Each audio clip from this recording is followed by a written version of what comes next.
Tingnan din natin yung mga e-bike nila sa loob. Yung pwede sa business. So ito yung Bupalo. Ito naman says yung New Wolf. Ito nga yung Mika 2. Bayad na guys. Akin na to!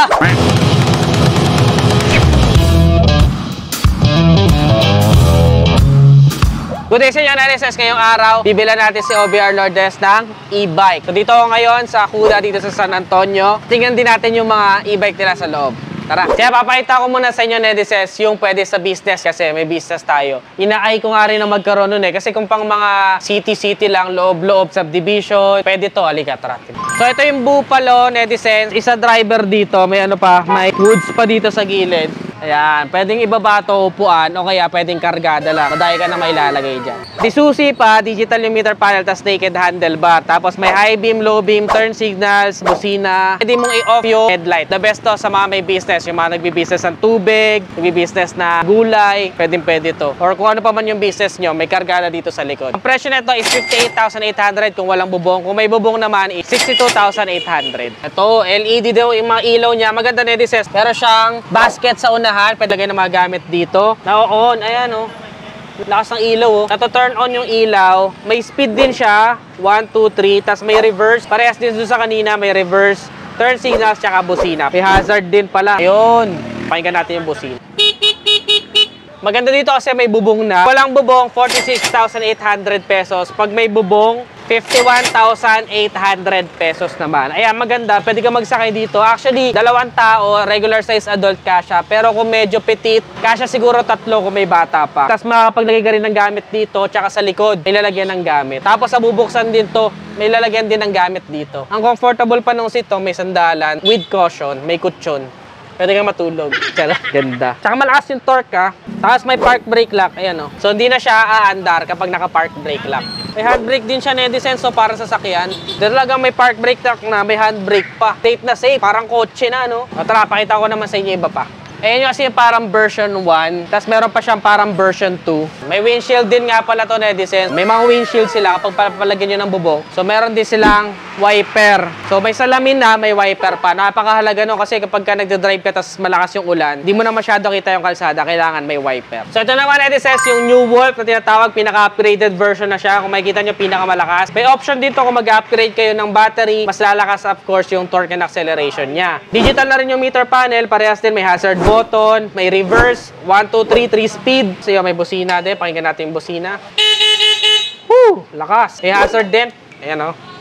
Park brake lock, meron din. Foot brake. At saka may hand brake. Kompleto na siya. Ang sarap dito, para ka nakasasakyan. Tapos lalagyan mo na lang siguro ng trapal dito. Kagaya ngayon maulan. Ganun din, kasya yung 2 adult size sa likod. Pero kung mga bata, siguro kasya 3. Elementary, siguro ka-4 kasya dito eh. Ang maganda sa kanya, meron siyang storage sa likuran. Tsaka sa upuan may storage. May side mirrors din dito. Built-in na rin. Ayan o. Kitang-kita mo, ang laki ng side mirrors niya, parang sasakyan, parang kotse. Tapos pati yung mga ganito nyo, yung mga armrest, meron din siya mga parang plastic material, kaya comfortable pati yung mga backride. Kapag pala nag-upgrade kayo ng battery, mas malayo yung mararating, mas matagal malobat. Mali pala sabi sa akin nun eh. May suspension sa likod ha. Yung dati kasi parang mga dating e-bike, wala akong nakikita suspension eh. Kaya may suspension na siya sa likod, may spring na akong nakita doon. Tapos telescopic fork naman sa unahan, naka-drum brake sa likod, disc brake sa unahan. Ito yung pisa sa mga major upgrade niya, Nedisens, naka-alloy mugs na daw siya compared doon sa ibang unit na pinakita natin kanina. Ang presyo naman nito ay 54,800 kung walang bubong at kung may bubong naman ay 59,800 pesos naman. Siyempre, pabubong na kayo. Titipirin nyo pa, papabubungan nyo din naman yan. Lalo ngayon maulan. Siyempre, last but not the least, ito nga yung Mika 2, Nedisens. Ito naman, para sa mga minimalist lang ang gusto, may basket pa rin sa unahan. May basket din sa likuran. Kasya 2 tao, pero dapat medyo petit. Ang gusto ko dito, kung ba't ito yung feeling ko swak sa amin, dahil sa GMA kasi sa bahay nila Lourdes, medyo paangat tsaka pababa. So ito isang to, malakas yung kanyang hatak, pero magaan yung totality ng buong e-bike. So sa tingin ko, kaya netong umakyat sa GMA. Mas maganda to sa akyatan. Kung mga ganun yung dadaanan yung lugar. So good to kasi magaan. Ganun pa din, may bubong, secure ka, may windshield, may wiper, mayroon built-in na side mirrors, parang kotse. Digital meter panel, may hazard, naka-LED na ilaw. Tapos may busina. Reverse, meron din. May mating pa nga eh, nakasama. Yun lang, medyo ano lang talaga, pang mga petit. Ayan o, for the wiper. Sheesh! So makakarating na to siguro sa GMA, from Laguna to GMA. Oh, may suspension din sa likod, dual shocks pa to. Ang ganda ng feedback nito sa ano. Tapos mas mataas daw battery nito, mas safe tayo sa baha. Ito maganda, ano pa, lalagyan. May storage din pala to na recess tong new Mika. Ito, pakita ko sa inyo. Kasya yung mga raincoat, jackets. Pwede, kasya. Tapos may sandalan din. Ayan, sandalan na lang talaga. Parang naka-single na motor. Walang separation yung angkas sa driver, pero kasya na. Tingnan natin, kasakay ka nga, babe. Oh, kasya pala eh. Oh, kasya pa nga isa, oh. Ito yung isa, oh, sa basket. Ang presyo pala nito, netizens, 38,800. Kung may roof naman o bubong, magiging 42,800. Meron din siya option for the 60 volts. Ano naman yon, 39,800. Tapos kung may bubong naman, magiging 43,800 pesos. So I think ito na. Titingnan na lang kami kung may available na unit. Abangan ninyo. Tingnan natin. Tara.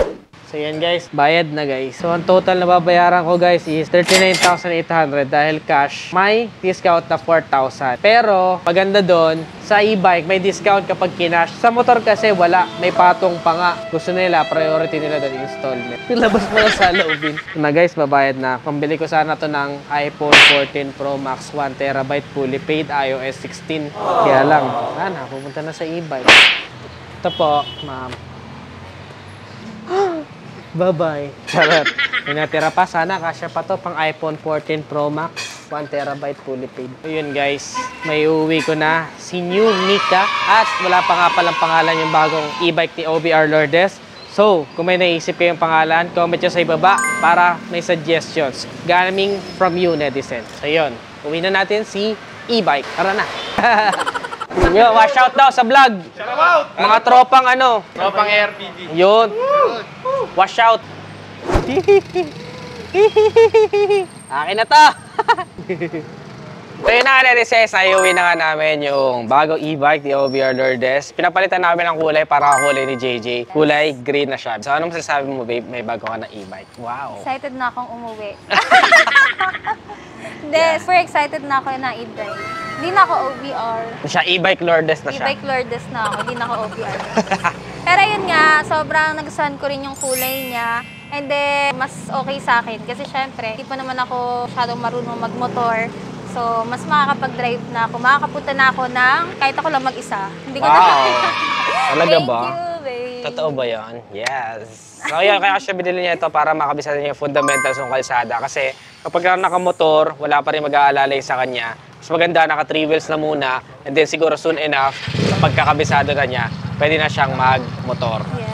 Yeah, ito na muna yung panimula. At saka pag naulan, safe din kasi may bubong siya. Papalagyan na lang siguro namin ng trapal sa gilid. Ayun, ladies, kung gusto nyo ito, don't forget to follow this page for more. Kung gusto nyo na i-review niya to, check nyo yung page niya, i-review niya yan. Yes. OBR Lourdes, Facebook page, TikTok, follow nyo siya. Again, this is Adriano. Always keep it cool and ride safe always.